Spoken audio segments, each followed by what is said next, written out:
When you get your first car, when you're first learning how to drive, I believe you should start with the basics. So you should start out with a basic, probably used car, and then master that car. The same idea with basketballs. So you should start out with a basic rubber basketball when you have very little playing experience. The idea being you master the basics before you move on to the more feature-laden, higher expensive, higher quality balls and cars that you don't need when you're first starting out and learning the basics. So you start off driving that basic car or using that basic rubber basketball, and because you're at the beginning of your career, it's your very first time learning how these things work and how they operate.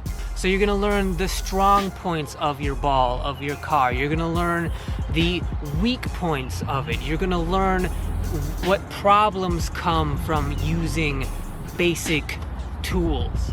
So you're gonna drive that basic car. You're gonna run into problems with that basic car.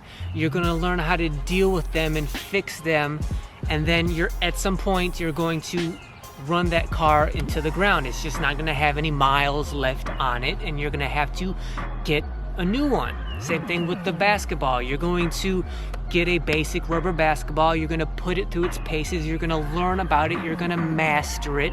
And at some point, it's gonna go through its life cycle and you're gonna have to buy a new one.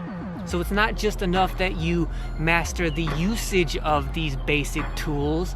It's also very important that you master the ability to shop and browse and know what you want in another new basic basketball. Repeat the buying process, repeat mastering the buying process, and then repeat the mastering process of using the basic tools. You want to go through that cycle a few times. You don't want to just go through it once and then immediately upgrade to the highest level ball or car or whatever it may be. You don't want to just do that once. You want to do it multiple times. Going through that process is going to take time, intentional time, because you're intentionally pacing yourself.